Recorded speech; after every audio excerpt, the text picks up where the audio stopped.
Recent గా మనకి ఈ డిఫెన్స్ స్టాక్స్ ఇవన్నీ బాగా పర్ఫామ్ చేసిన తర్వాత 2024 తర్వాత విపరీతంగా ఎన్ఎఫ్ఓలు వచ్చే విపరీతంగా ఇన్ఫ్లోస్ వెళ్ళిపోయాయి మనకి.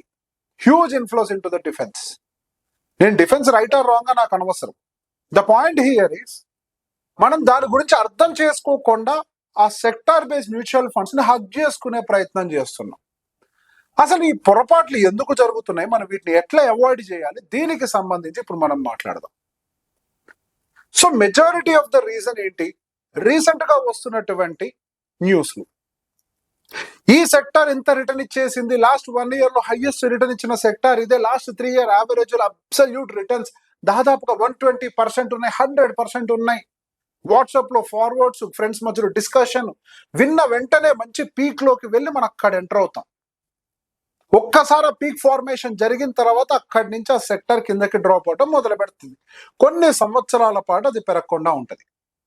మనం వెంటనే రీసెర్చ్ పేరుతోటి వెళ్ళిపోయి లాస్ట్ 3 years రిటర్న్స్ ఏంటో చూస్తూ ఉంటాం. ఒక టేబుల్ ఓపెన్ చేసేసి లాస్ట్ 3 year రిటర్న్స్ ఆబ్వియస్లీ బాగుంటాయి. ఇన్ఫాక్ట్ లాస్ట్ 5 కూడా బాగుంటాయి. లాస్ట్ 3 బాగా ఇచ్చింది కదా, యావరేజ్ అవుతుంది కదా. లాస్ట్ 5 కూడా, లాస్ట్ 10 కూడా యావరేజ్ అవుతుంది కదా.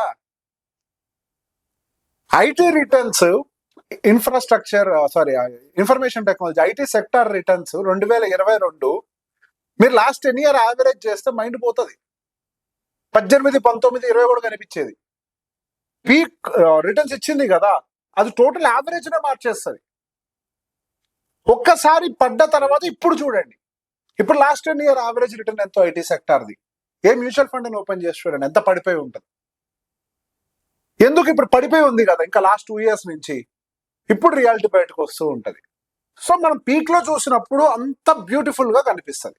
సో లాస్ట్ 3 year రిటర్న్ చూస్తా, 5 year, 10 year సెక్టార్ కి అది కాదు కావాల్సింది. And at the same time WhatsApp forwards, న్యూస్లు, దివాళీ టిప్స్, XYZ అన్ని చూసేసి ఆ సెక్టార్ బూమ్ బూమ్ పెరిగిపోతుంది వెళ్ళిపోతాం మనం. పోనీ ఎంటర్ అయిన వాళ్ళం ఓపికగా ఉంటామా, డౌన్ సైడ్ పడ్డప్పని యావరేజింగ్ చేస్తామా అంటే కాదు. ఒక 20%, 25% ఫాలో అయిపోయిన వెంటనే సెల్ ఆఫ్ చేస్తాం. 40% పెట్టగానే సెల్ ఆఫ్ చేస్తాం. అసలు ఎందుకు కొన్నాం, ఎందుకు అమ్ముతున్నామో కూడా మనకు క్లారిటీ ఉండదు. ప్రతి ఎంట్రీకి, ప్రతి ఎగ్జిట్ కి ఒక లాజికల్ రీజన్ ఉండాలి కదా.